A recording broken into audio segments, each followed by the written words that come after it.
Hi, I'm Emily with San Diego Family Magazine, and we've been making some holiday doors here at the office. We're working on our Mexican ofrenda door, which is for the Dias de los Muertos, which is November 1st and November 2nd. They're All Saints and All Souls Day on the Catholic calendar, but they've come to honor relatives, and we're going to make our, like in the movie Coco, we're going to set up our little ofrenda on our table. So we've cut our door cut our paper to fit our door. And then we've created another little paper skirt, which is our table. And we've set up you can use string or ribbon as I've chosen, or yarn, whatever you have around the house. And then we're gonna string our papel picado. And the way I do papel picado is kind of similar to how we made snowflakes as kids. You're gonna take a 3x5 inch rectangle, fold it in half. And while it's folded in half, you're gonna cut a little scallop along this edge so that it matches on both sides. And then you're going to fold this in half again, and then in half again.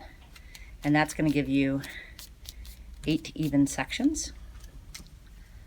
You can unfold it, and then you're going to accordion fold it with the scallop going this way.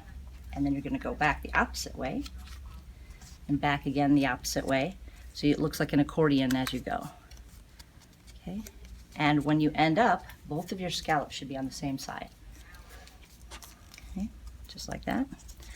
So while you have this side, we're going to just round out one bottom edge for the whole thing,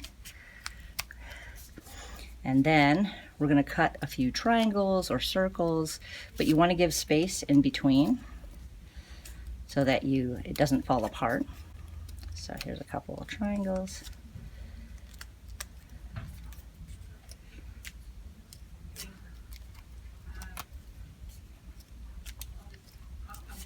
And then we're going to take our two scallop side, we're going to push it forward like this. So there's our scallop side, we're going to push it forward like this, and then we're going to turn it over, take our other scallop side and push it forward as well. So the two scallop sides are matching up. And this is the side we're going to cut. We're going to cut along this edge, and we're going to do half shapes again. So just to do triangles just gets easier. And we'll do a circle or a semicircle.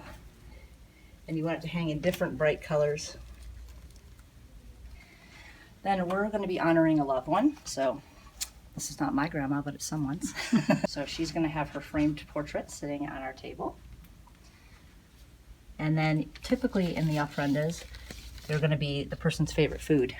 Now, my grandmother's favorite food was Little Debbie's snack cakes, but we're going to go with a more traditional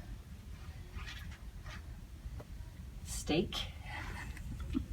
So we're filling our table up with all of our cool objects, and one of the ways we make a candle is to fold over the edges of a paper towel tube, and that gives it a little bit of three-dimensional flair. And I covered it with paper and added a little flame. Hot glue tends to hold things a little, and you have to wait a minute. You can download pictures of your favorite foods or your favorite, anything that reminds you of that loved one.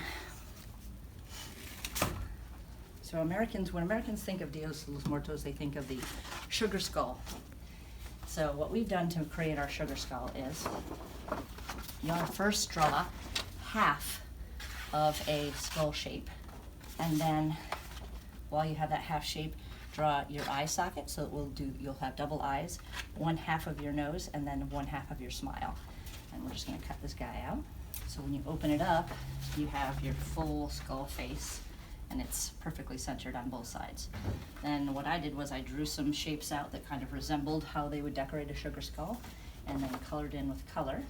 And then you want to center it right above your table. You can add whatever fits your family. If it's a video game or a board game or something that reminds you of your loved one, you should add it to your tabletop. And there's our Dias de los Muertos door.